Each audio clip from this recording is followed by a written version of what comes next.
And it's phenomenal that we have here with us Laurie Schwartz, who has been working on very much the same issues with the waterfront in Baltimore. And today she will be presenting a lot of the work that they have done and the kind of impact that they have been able to make. I will introduce Laurie very quickly. Laurie has dedicated her career to helping make Baltimore an even better place to live and work. Early in her career, Laurie was behind the creation of the Downtown Partnership, later serving as its president for 15 years. And then after a stint in the mayor's office and then consulting with nonprofit entities and institutions, Laurie worked with waterfront owners and the city of Baltimore to create a new organization, the Waterfront Partnership, along with the Waterfront Business Improvement District, to help maintain and manage the Inner Harbor. Since then, the partnership has become known as a lean and nimble entity, we love that achieves results in many ways, including new community-based events at the harbor, building new parks, and creating a cleaner harbor in which to kayak and at some point safely swim in. And it sounds like that point might be coming up pretty soon. So we're excited to hear from Laurie. And Laurie, take it away.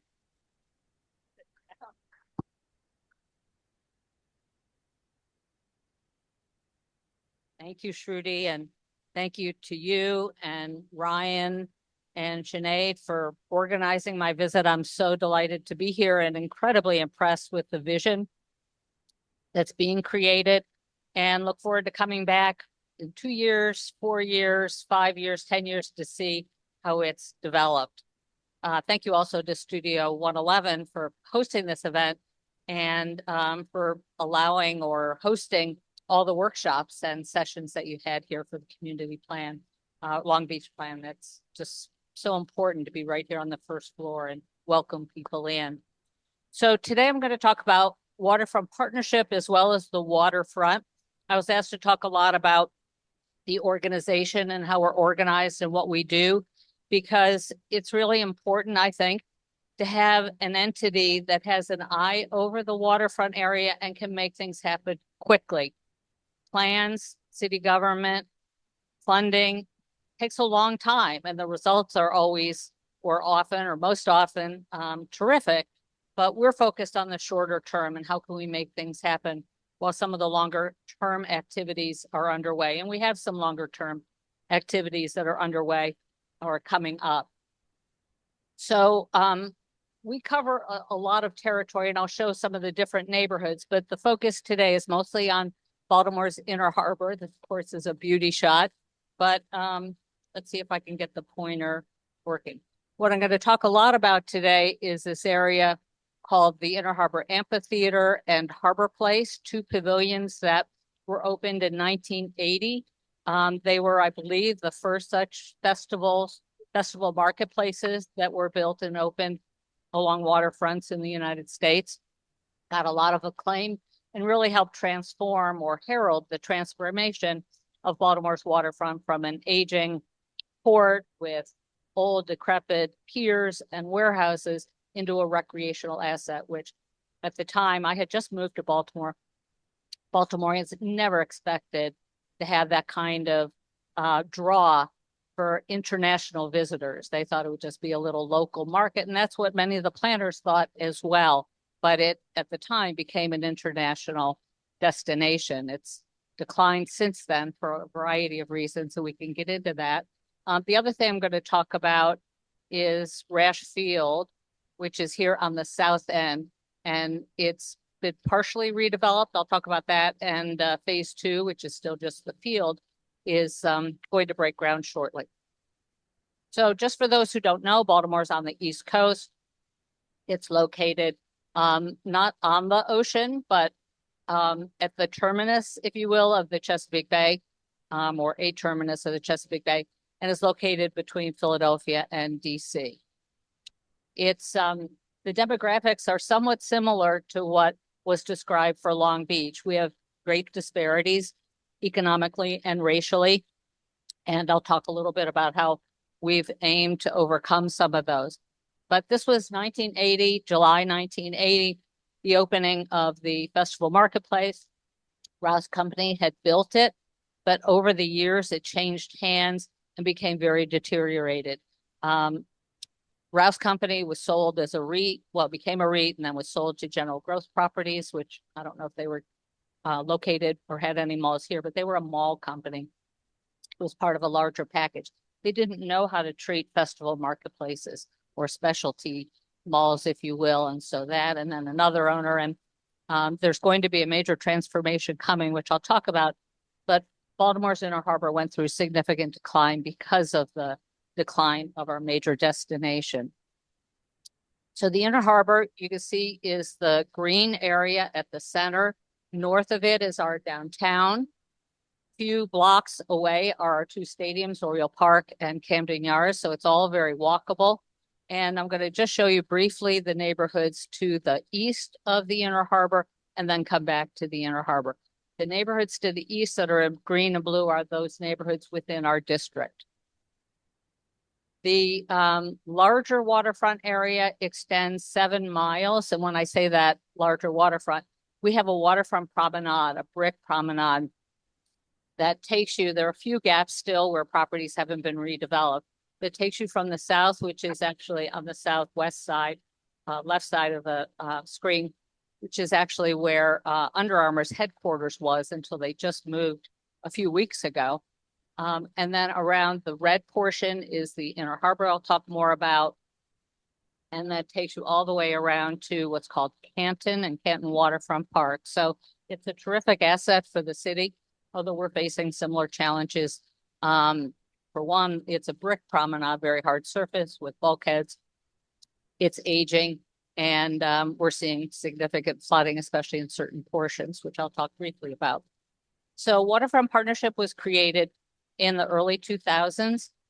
There was a report that a regional business organization issued. It was really critical of the city, frankly, that here we had the crown jewel of Baltimore, the Inner Harbor, and they criticized the city for not paying enough attention to taking care of that great asset. And they made a number of recommendations of ways that it could be overcome. One of them was to create a business improvement district. So several property owners located, actually one property owner, one business along the waterfront said, we want to take this on, this needs to happen. They pulled together a group of stakeholders around the waterfront, and I'm happy to go into any level of detail, but we created, and they asked me to work with them because I had created and run Downtown Partnership for 15 years. So they wanted to create first a nonprofit entity, and that nonprofit entity then built support among the property owners in the area to create a business improvement district. And it had many principles. One of them was that they wanted us to be lean and nimble.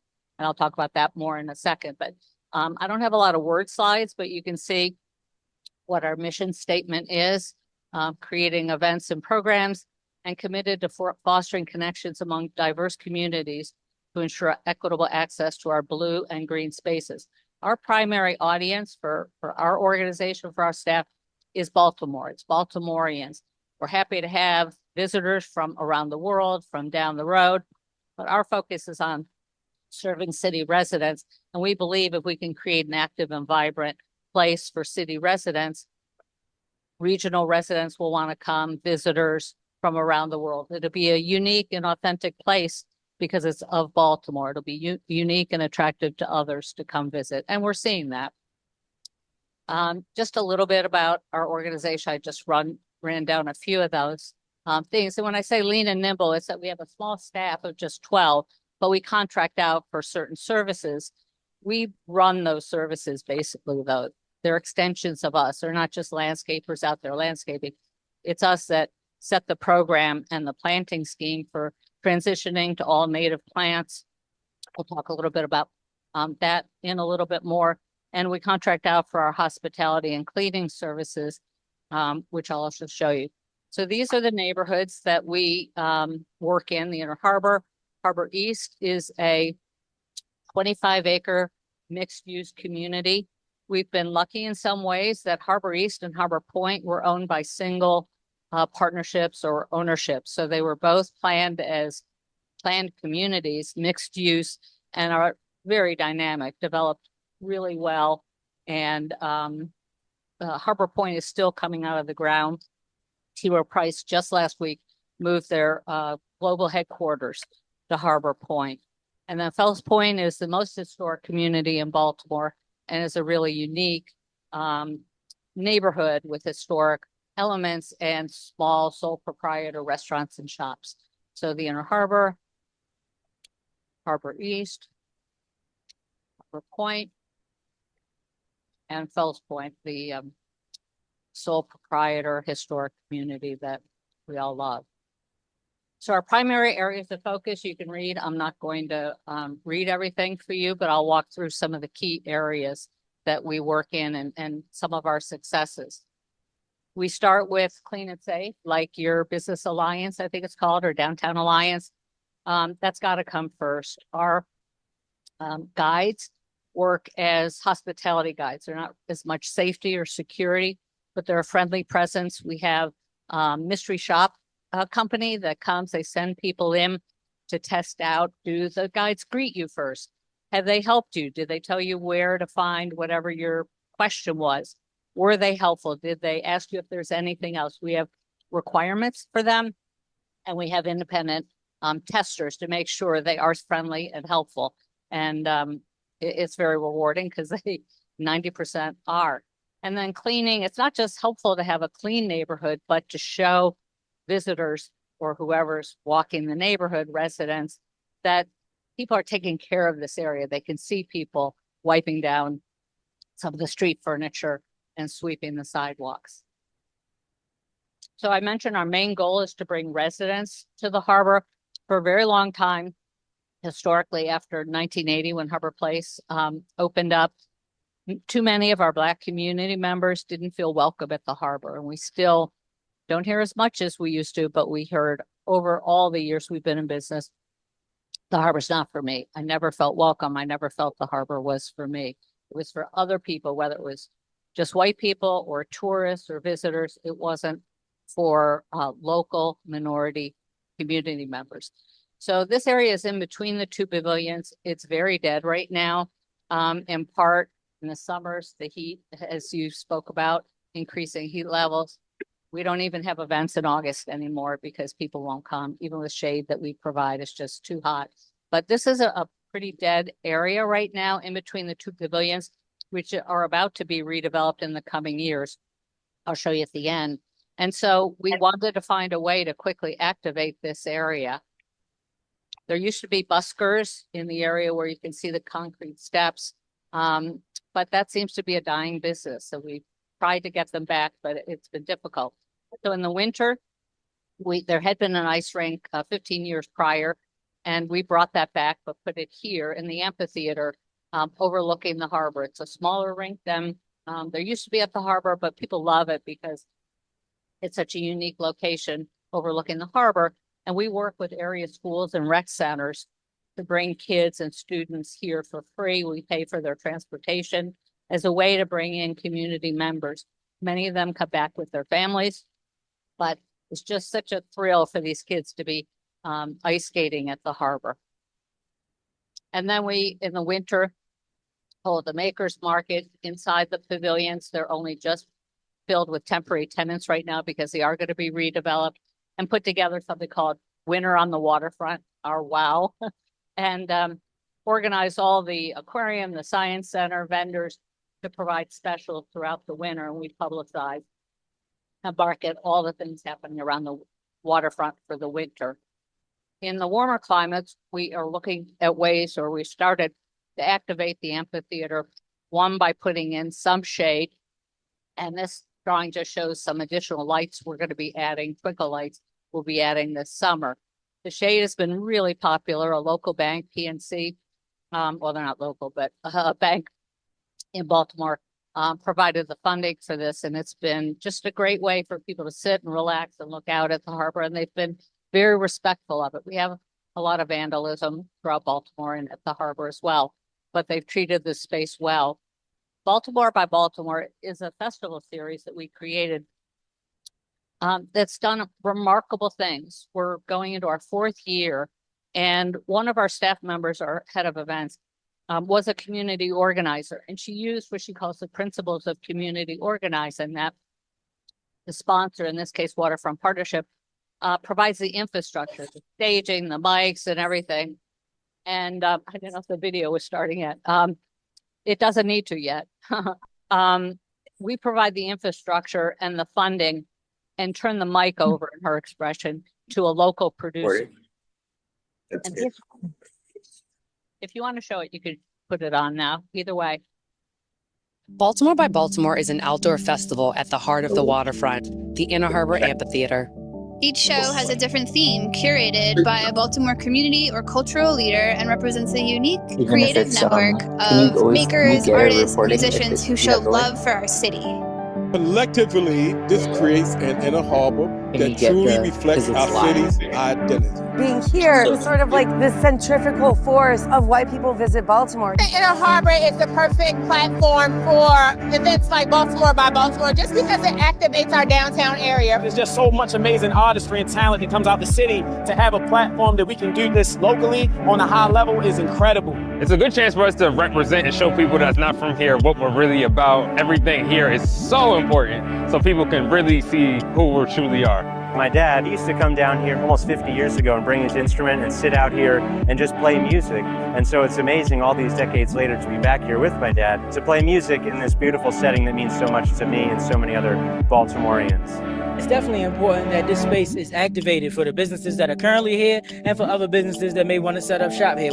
For us to be able to share our culture in this area in the city of Baltimore was really special and important to us. We're really grateful to be able to bring our Korean culture to this area. So I love that Waterfront Partnership is reactivating the space and bringing it back. A lot of people come here. This is what people think of when they think of the city. And it's important for us to have thriving businesses in this area for that reason. So it is just such a collection of from all around Baltimore City and the greater Baltimore area. My parents used to bring us down here. We used to catch the bus and come down here, man, and hang out and go to the local businesses and everything now. And so for me to be a part of the entrepreneurship in the new millennial days, man, it's an awesome feeling. It really is incredible. This really is a reflection of what we see every month when we sponsor the festival series. Can we go back to the slide? We've had Native American Baltimore by the producer sponsoring little kids dancing in their regalia and elders. It's just Latinas. It's just been an incredible series and has created much more affinity for the harbor than existed before. And that too is a big part of what we do. We try to create affinity for the harbor to bring people back, like with the ice rink. Bring the kids, they want to come back with their families. Oh, it's up to me, isn't it? Baltimore by Baltimore is.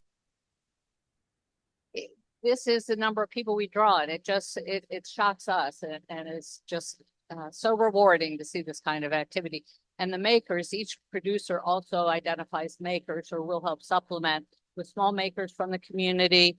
They make, anything from purses to aprons to artwork, anything that we provide space for them, signage, and they sell their wares. And also at that makers market, we rely on the makers, the relationships we've built with the makers to bring them into the makers market for the holiday festival. And then we track where people come from, and we can see, depending on the kind of entertainment, and people obviously follow our social media, and each of these producers also have their own social media, so they extend out. And people come from all over the city, which is exactly what we want, and then beyond the city. But again, as I mentioned, our goal is city residents. So the next area we focused on, I mentioned, showed you on the map, was Rashfield Park. The south end of the harbor was never developed, although the rest of it was. And at the time, the planners wanted it to serve as a football field for an area high school.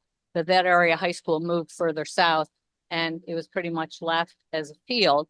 A group of local beach volleyball folks took it over, and they've used it for 10 years, which has been a great way to populate it. And we've had large festivals there. But those festivals are just people come, they go to the festival and they leave. They don't enjoy the Inner Harbor. They don't, they just come to a festival. So we wanted to make it a much more personal experience. This was the before pictures. You can see the beach volleyball on it.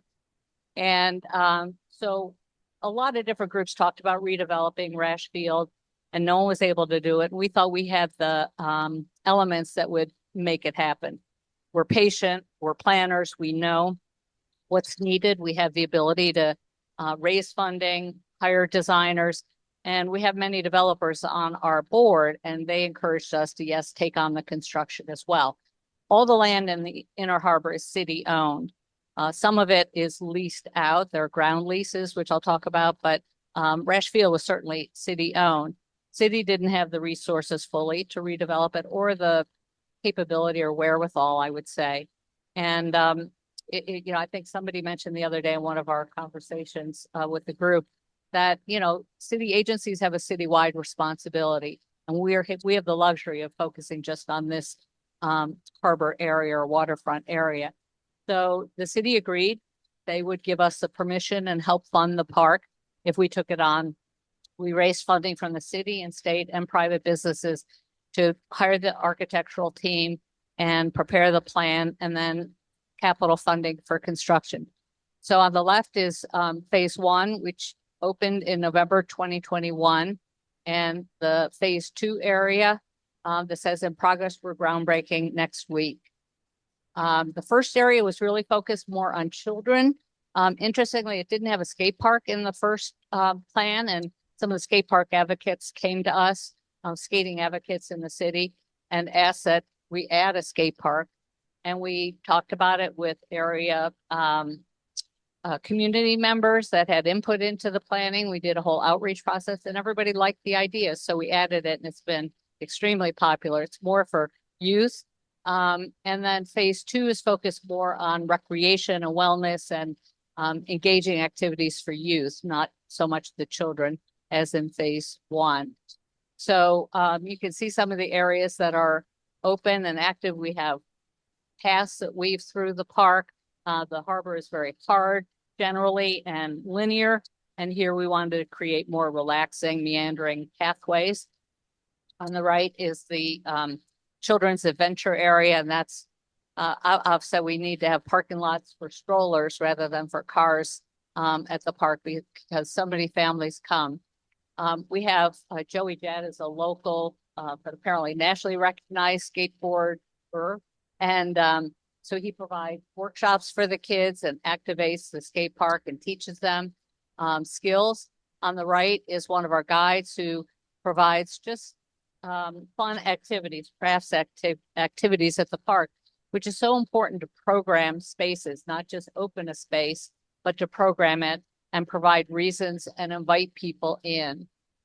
We have wildlife gardening. We have a lot of environmental programs that provide education for mostly, again, for youth, but also for families. And wildlife gardening extends these activities into the Rash Field area to talk about native plants and conservation gardens, what birds are in the harbor, or excuse me, at Rash Field, insects, and all the like. And then programs include music at the harbor.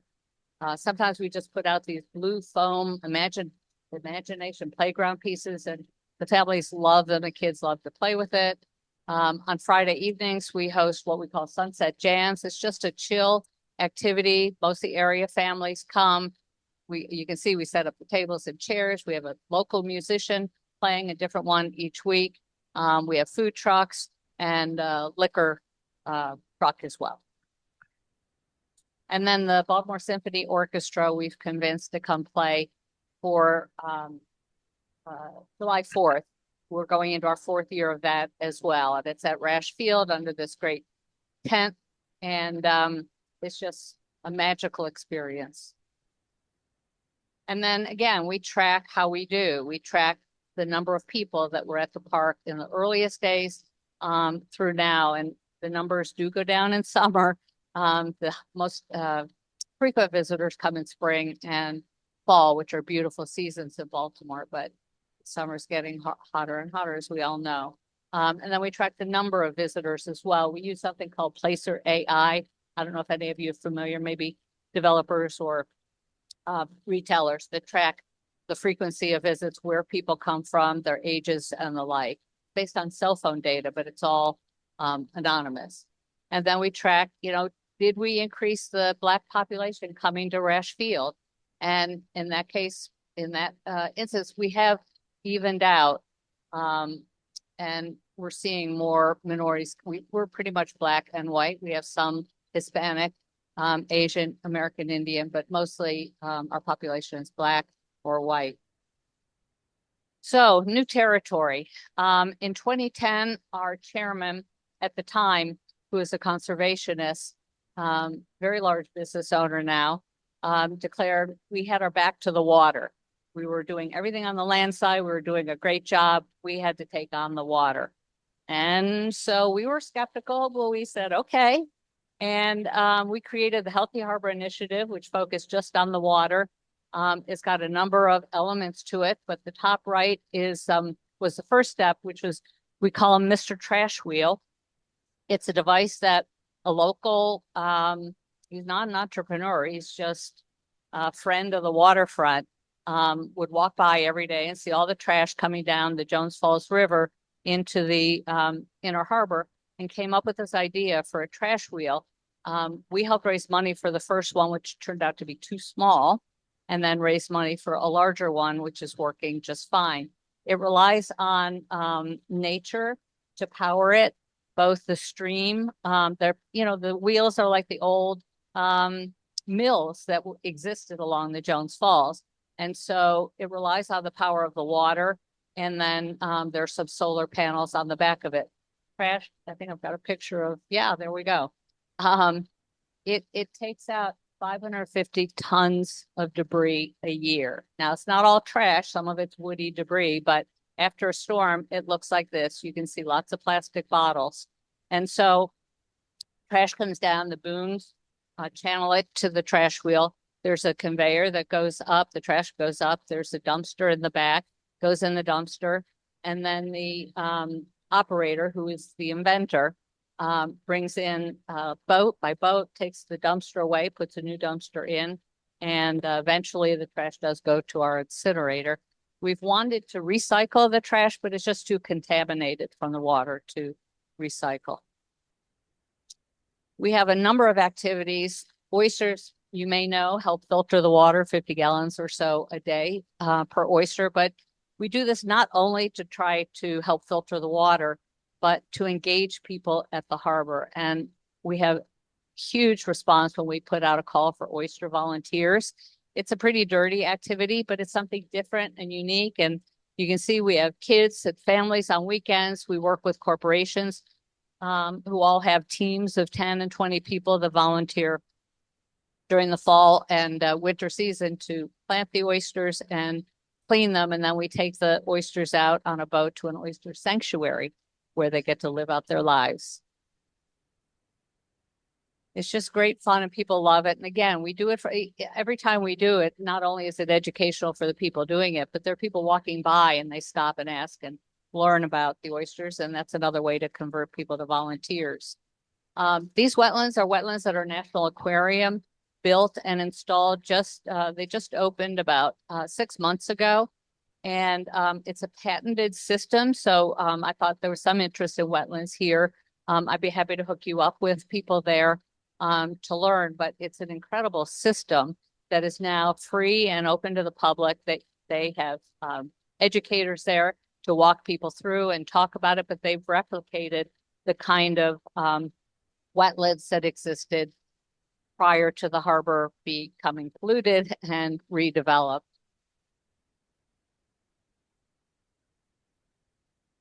And then harbor habitats, I had mentioned, like with our wildlife gardening, we do a lot of public education for families and for children. We have eco tours for kids and talk about, this is an insect house feeding station at the top left.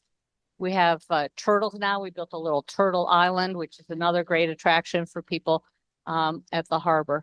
And we have workshops for families. The last major piece I'll talk about is this Baltimore Blue, oh, not the last piece, but one of the last pieces, Baltimore Blueway. We want to get people on the water. We monitor the water now. We have for 3 summers, from spring, summer, and into the fall. And it has become safe for swimming most days of the year. Obviously, after a major storm, it doesn't. There still are pollutants in the harbor, nitrogen, there's sediment, phosphorus, but it's safe for swimming and recreation.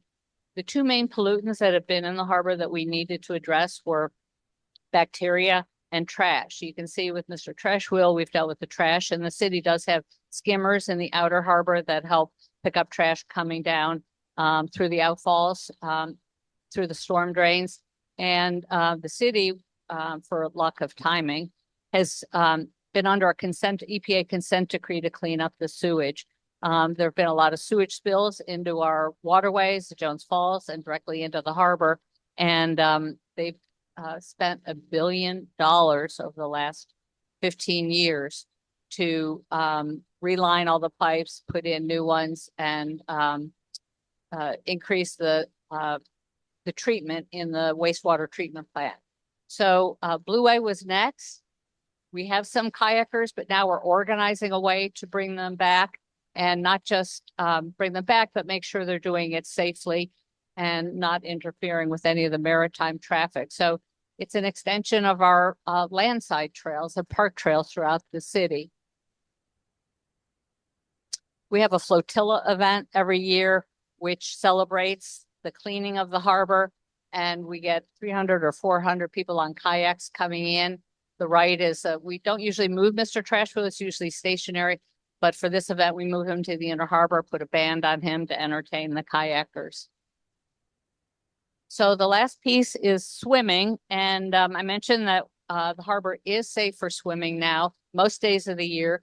We only recommend and urge people to participate in an organized event. We had our first swim last year. We called it Harbor Splash. And on the left is our staff. We did a preliminary plunge just to test it out. And on the right is an event we had last summer. We're going to have another one this June, where we opened it up for 150 people. We wanted to make sure it was organized and controlled. And within 10 minutes, there were more than 150 people that signed up and paid. We weren't interested in raising money, but we wanted to make sure they were serious and they wouldn't take up slots just signing up because it was free. So we charged, I think, $25. And, you know, we had the mayor and our state comptroller and a lot of notables. But again, it was really for the public and for people who wanted to swim. Lots and lots of social media saying, are you kidding? There are dead bodies in there. It's disgusting. I wouldn't touch it. How many people went to the hospital, broke, you know, left an arm in the water, grew another finger, but that's okay. They can be skeptical. We all lived through it, got all the fingers and toes and had a blast. So I don't know if you want to run the video now, and then I'll end with the redevelopment that's coming up.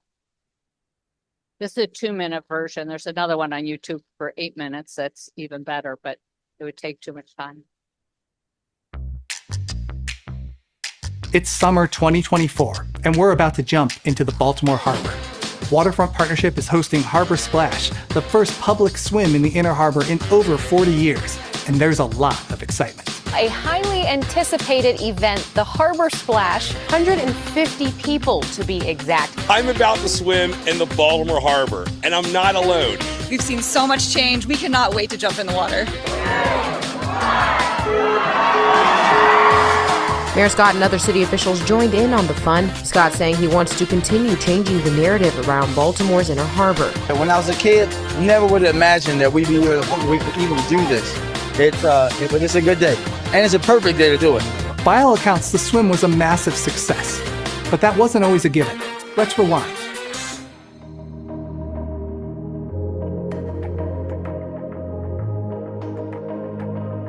A year ago, if you'd asked someone to swim in the Baltimore Harbor, they would tell you were out of your mind. The water is too polluted, nothing can survive in there. But over the last 15 years, Waterfront Partnership has been working with nonprofits, downtown businesses, scientists, and city government to change all of that. We've restored the ecosystem with millions of oysters. We've invented new technologies like Mr. Trash Wheel. We've been monitoring water quality, and we've been pushing the city to repair its sewer infrastructure. Thanks to all this collaboration and public engagement, Harbor Splash sold out 150 tickets in less than 10 minutes. There was so much traffic that our website broke during ticket sales. On the day of the swim, hundreds of spectators came out to watch notable people take that first jump into the harbor. Baltimore Mayor Brandon Scott, State Comptroller Brooke Learman, ultra marathon swimmer Katie Pumphrey, and even Mr. Splash himself from the Baltimore Orioles. Who's here to celebrate the Baltimore Plunge? Woo! Harbor Splash is just one of the many great things that Waterfront Partnership does to bring our harbor to life. Whether you want to swim, paddle, dine, shop, or dance, there's always something more to discover. So what are you waiting for? Join us at the waterfront.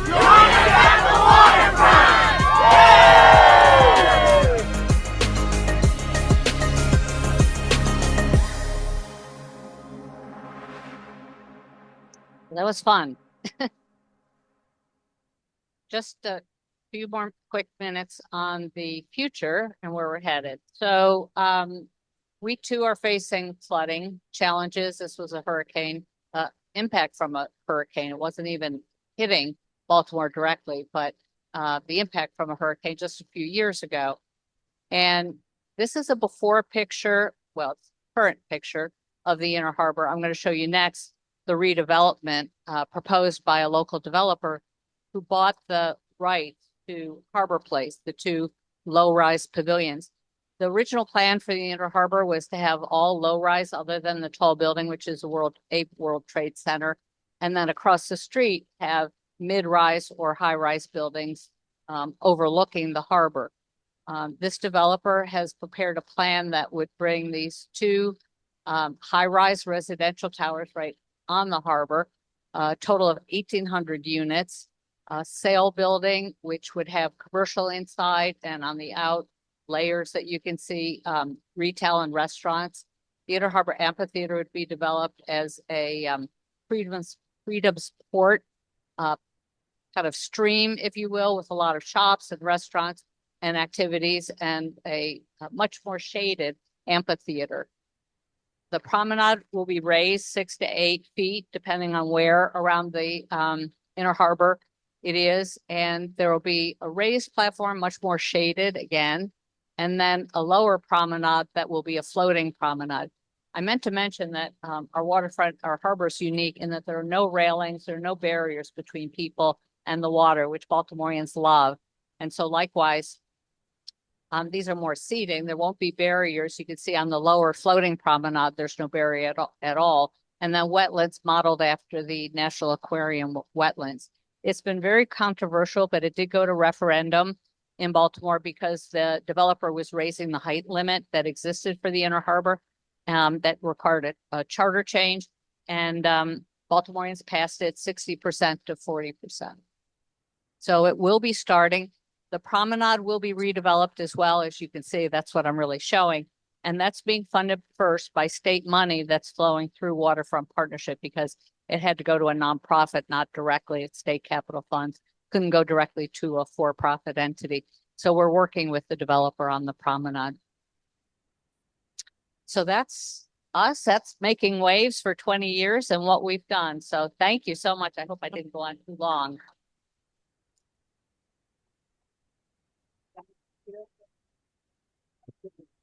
Laurie said, do you want me to stay here for questions? I'm like, of course. I mean, what other way is there to do this? That was incredible. I mean, I know you said lean and nimble, but 12 people and all of that, that's pretty phenomenal.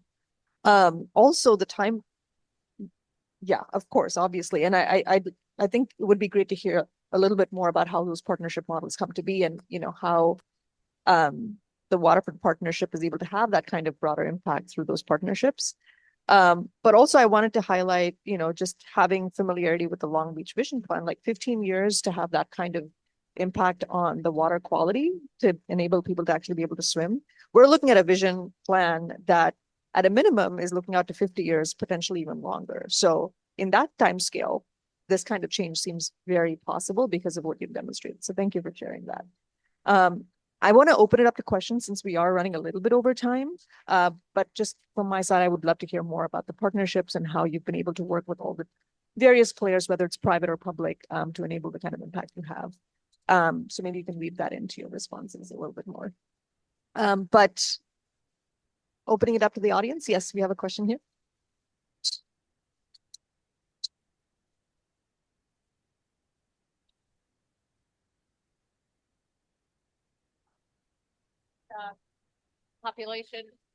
Population of Baltimore is under 600,000. It's about 580,000. Last year was the first time we saw any population increase in about 40 years, frankly. And it was a very small increase, but it's just under 600,000. The water, like if you go from the Inner Harbor all the way to the south, then from port to the west. The entire promenade area that I spoke about, the larger area is a 7-mile promenade trail. Our portion is about 3 miles. Is that, I don't have the square footage if that's what you're looking for. I didn't answer the question you were asking.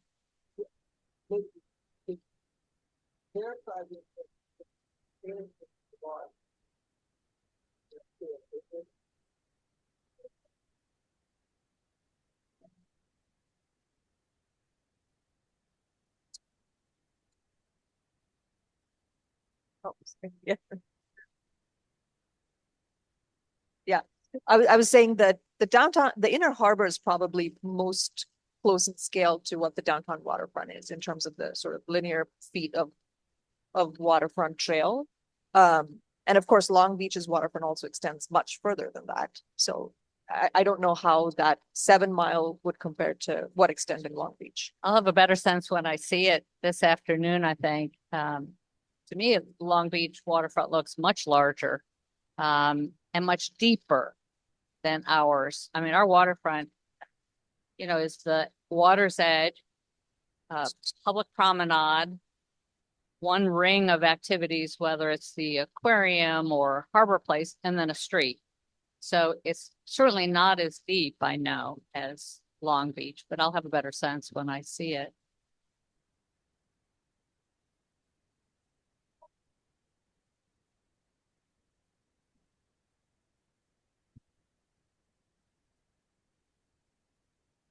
It's folded differently. And it is thinner. Like I think the Long Beach waterfront is deeper. Yeah.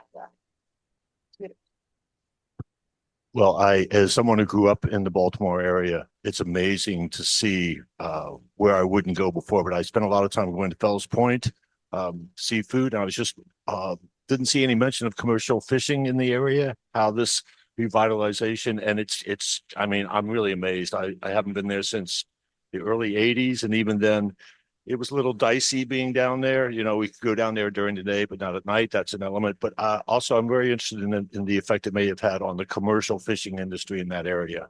Has it had a bleed over or positivity, or is that an area you focus on? We haven't focused a lot on the fishing yet because the standards are okay for recreation use, touching it, falling in, jumping in, getting out, but not for eating the fish.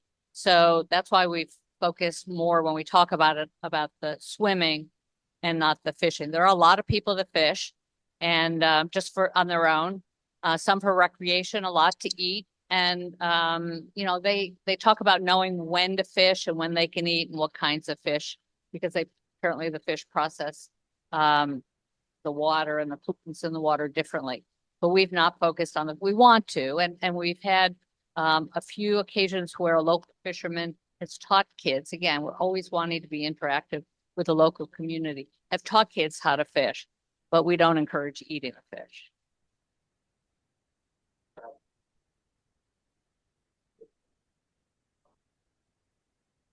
Not commercial crabbing. A lot of people do it on their own because there are crabs, but again, we don't really promote eating them yet.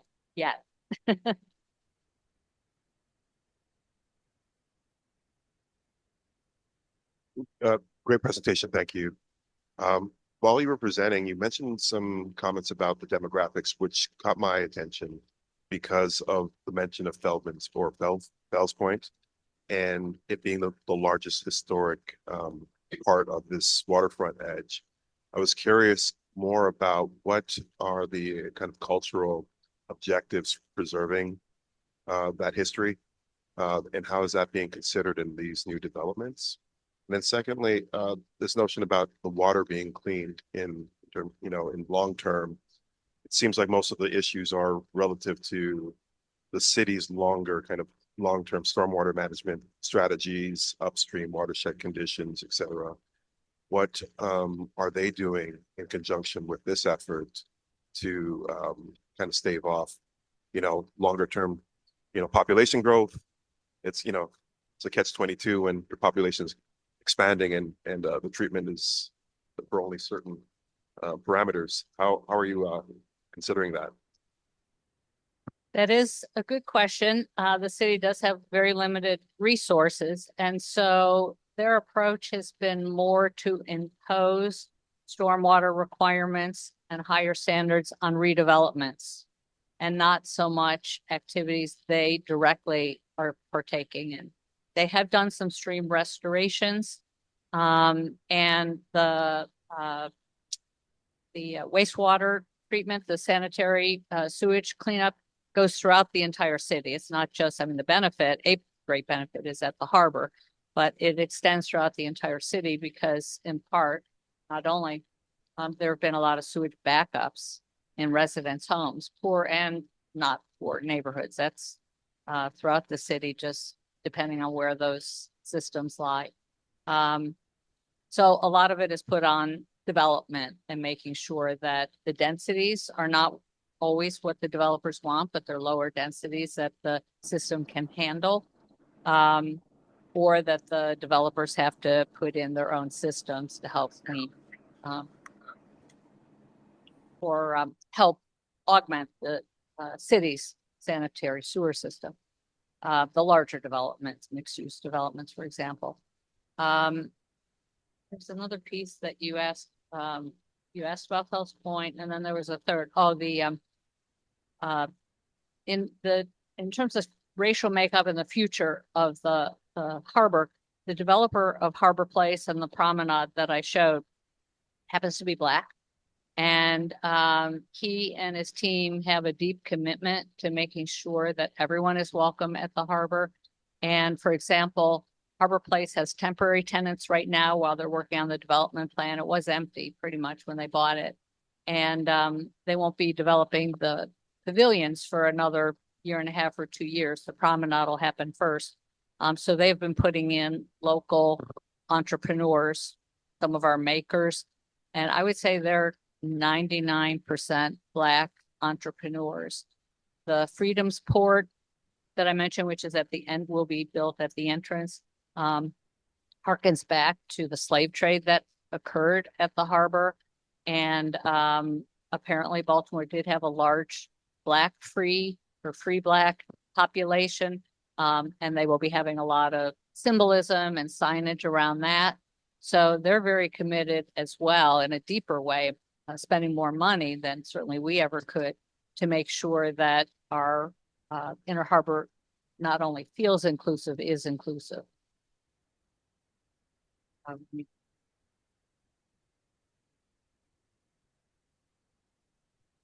Hi, thanks so much for the presentation. It's very inspiring. I noticed that there were a lot of community elements where ideas were maybe driven by a community idea or an individual. How did you foster and create an environment where folks could provide an idea to you that you were able to utilize and make something out of it? And how do you keep that going on as you're looking at developing, really creating that community input communication cycle, I suppose? That's a good question. It's not any one path.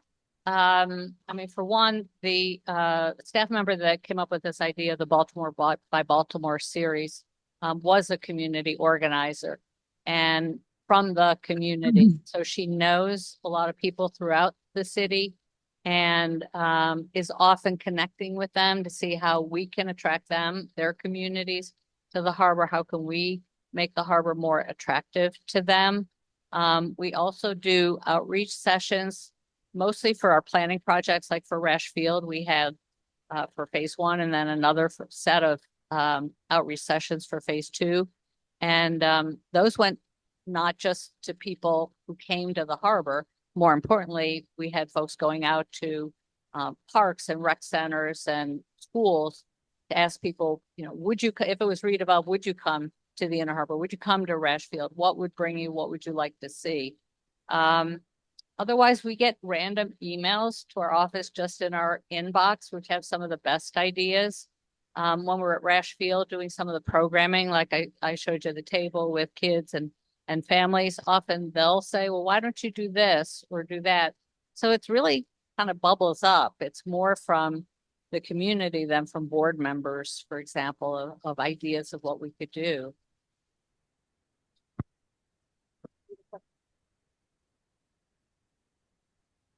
Thank you for coming. And just for your information, I believe we have about 11 miles of waterfront and half of it is sandy beaches. That gives you a sense of scale. Thank you. But this 20 years of work is really inspiring. And I'm curious, what are the lessons learned? What would you have done differently? Is there any advice you'd give Long Beach? I'm starting to think about that because I'm going to retire soon. And people said I should write an op-ed and, write down. So much of what I learned was from William Donald Schaefer, the mayor that led the redevelopment of the harbor. And, some of his lessons that I carried forward were just think of the people. Don't just, come up with these abstract concepts. What do people want?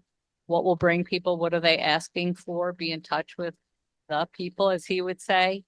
Do it now. I mean, I drive, not a best part of my management styles. I drive people hard. I mean, we always have to let's get it done. Why are we waiting for this? Why are we submitting this plan or paperwork or something in a month? Why can't we do it now? It's a sense of urgency.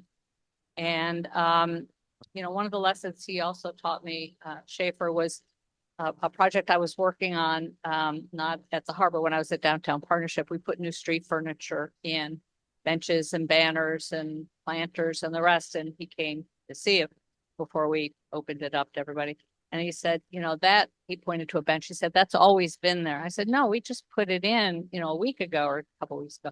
He said, it took like 3 rounds before he said, for people who come, that's always been there. What are you going to do tomorrow and the next day and the next day? You always have to be doing something new.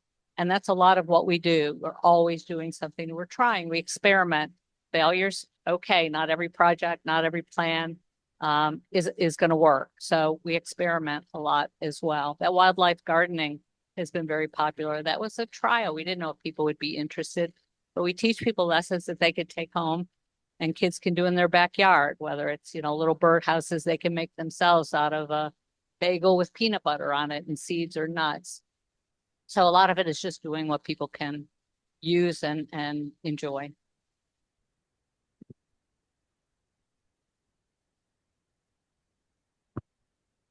Laurie, Bobby, Ryan, 20 years. Congratulations. Something that hit me as a ton of bricks as we talked with you preparing for today in contrasting Baltimore and Long Beach is that you, like many great waterfronts in America, have a waterfront corporation. You have an entity, a place management organization that is that gentle and sometimes strong hand we're hearing to guide and care for this long-term process, but also the everyday uses and the connectivity amongst different players. And I scratched my head to think who that equivalent is here in Long Beach. I think we kind of have a waterfront being raised by 7 very busy step parents, the Parks Rec Marine Department, the Planning Department, the Downtown Long Beach Associates, the Visitors Bureau, and probably other caretakers as well, the developers. And so I think that's a really important conversation that Long Beach should have about who's going to own this plan and who's going to carry it forward and ensure that the resources and the power and the potential and the players are working together to make it really sing. And I think The sad thing is that good is the enemy of great. And I think that Long Beach has a really good waterfront that could be a great waterfront. And so without someone like you loving it and carrying it, and you feel that when you walk through the Baltimore waterfront, I could feel Laurie's hand guiding me from one area to the next. Whereas when I walk the Long Beach waterfront, I feel like I'm getting dropped off and picked up by those step parents. They're late, they're not there, they're not at the corner they said. There's disconnection between these guys that it's not by nature their fault. It's the lack of resources, and they're strapped with broader missions. But I that from all the time that we got to spend with you, that's what hit me really hard. And I appreciate you coming here and showing us that truth. Thank you. It just took a few community business leaders to come together and say, we've got to make this happen. We care about the waterfront. We're invested in it. We need to make it happen. I'm Italian. You can hear me. I just want to say congratulations. I sat on a committee probably before you were born in Baltimore of ports and harbors on the East Coast in 1983 to do a visioning plan for this. And you finally made it happen. And I just want to compliment you on that. And what you just said is a very, very smart comment, because in Long Beach, I say this with all due respect, the city likes to take these legacy projects and do it themselves instead of letting a separate entity do it with the city's oversight. I was a commissioner for Parks, Recreation, and Marine. And that's the way we can make this happen, is not put it in the city's hands, not that they can't do it, but not to put it in the city's hands, but have someone like yourself come in and do visioning and then bring it forward. Well, thank you. I was already working by that time, so I was born and alive and an adult, but thank you for the compliment. You know, we didn't just come in and impose ourselves. It does require relationships, not just with the mayor, but with the city agency heads. And we've had a lot of unfortunate corruption in our city government and turnover of mayors. I've worked with 7 mayors in my short tenure. And so it does take a lot of relationships and team building and work over time to build that trust. It's not just, you know, somebody swooping in and saying, I'll take care of that park, I'll do that. So it's taken a lot of work over these 20 years. And even before that, I was at Downtown Partnership, so I worked a lot with the city too. So it is a lot of hard work and again, relationship building, but thank you. It does make a difference having somebody who, again, you hear the expression, wakes up every day thinking about this area and what can we do to make it special and unique and even better than the day before. Hi, DW Farrell with Localite. So I'm thinking about the procurement steps and process and the relationship. And I can imagine a scenario that's probably not true where Waterfront Partnership has to bid on every proposal and continually line up grant funds and all those things. It sounds like you have a procurement process where essentially you have governance in some respect over a jurisdiction. Can you kind of unpack how that's structured? Right. I'll talk about the nature of the organization, but in terms of something like Rashfield Park, which was the biggest project we've done, we did build a park earlier, but it was a privately owned piece of land. It turned out to be, and the city leased it to us. No, city owned, that's right. City leased it to us and said, we'll lease it to you for $1. You do whatever you want. You raise the money, you take care of it, and we're okay with however you do it. For Rashfield, that is city owned, and we have a contract with the city that gives us the rights to design and build it. But we had to meet the city's requirements on transparent bidding. We didn't have to go through the same extensive procurement process the city follows, but we did have to bid it. But we didn't have to take the lowest bidder, which we didn't. We took the best contractor that could build a park. And then the MBE, WBE requirements, our goals, we far exceeded those goals. We made sure that the contractor we picked had extensive experience finding and working with small minority-owned vendors. And we're so proud of that, and city government is proud of us for that. And we got a lot of mileage out of that. It was a commitment we had. And it again helped build that trust with government that we can do better than what the goals are that you set out, which are pretty high. So how we're created, we are, like I said, a nonprofit first, which is the way a lot of these bids come about, because you have to have an organization that builds support. That takes about a year, at least in Baltimore, about a year and a half to create a business improvement district. You have to make sure you have the support of the property owners as well as the merchants and others. For our district, unlike other districts, we don't include residents. Other districts, and we could have, but when I started building support for it. The condominium owners all said, we want this, we need it, the city's not providing these services, we're not paying for it. We pay high prices, we pay the highest taxes in the state, which is true in the city. And the condominiums were expensive, so they paid additional. And they just kept saying no. So our board said, well, let's try 50%. So we said, what if you pay 50%, commercial property owners pay 100%? They wouldn't do it. So finally our board said, they're going to be free riders, but we want this, we're going to do it. So we don't assess any of the residents. We assess apartment buildings, which are considered commercial, but not condominium or townhouse owners. So the district through the city, we have to get a city ordinance that says within these boundaries, commercial property owners must pay this rate. We set a different rate. Well, we have the same rate. We could change it. We set the same rate every year because we're lucky. Our budget grows because of the new development that's occurring in those mixed use communities primarily. And so our growth occurs from construction and new residents, new businesses moving in. But we assess, as I said, the commercial properties. We are a limited power special benefits district. So we have some governmental immunity. So our insurance is less. But otherwise, we follow the spirit of city guidelines and city requirements, but we're not burdened by the procurement, civil service hiring, and the like. We do, it's my own personal commitment, try to hire 100% city residents, which used to be a very high priority in city government, but I think there was a law and it was struck down.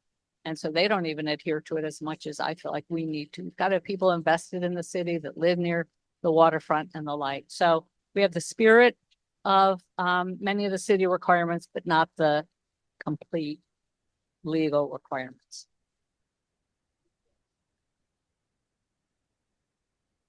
The bid, did you say?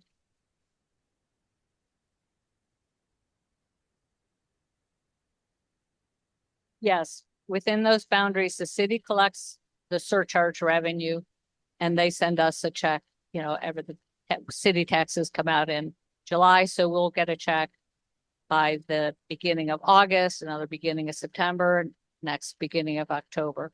And then, in fact, just yesterday I was looking while I was here last night, we got a report from the city that a lot of appeals were granted, that the state handles the appeals, property tax or assessment appeals. So we had to refund some of the money back to the state that they refunded to the owner. So we are subject to those nuances. We have one last quick question. I know there were some other people who had questions, but we'll save it maybe for after discussion because we have the next panel lined up. So Alan, you want to?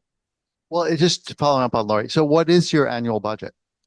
Our annual budget, operating budget is about 4 million. Goes up and down a little bit, but about 4 million. And then we raise a lot of money. The whole Healthy Harbor Initiative, about 50% of that is raised from foundations and other organizations that we work with. A lot of businesses support that effort. Within our office, we say people throw money at the Healthy Harbor Initiative, but it is inspiring that we're cleaning the water and we're trying something that everybody appreciates, whether they want to swim or not. They appreciate that added value. That's great. And so, and that budget includes Inner Harbor and Harbor Place and Fells Point, the whole thing? Yeah, and Harbor East and Harbor Point. That's a lot to do for 4 million. Thanks. Thanks. Thank you, Laurie. And Thank Laurie is going to be with us the whole day, so I encourage everybody who has questions to continue the discussion further with her. And thank you so much for your inspiring presentation.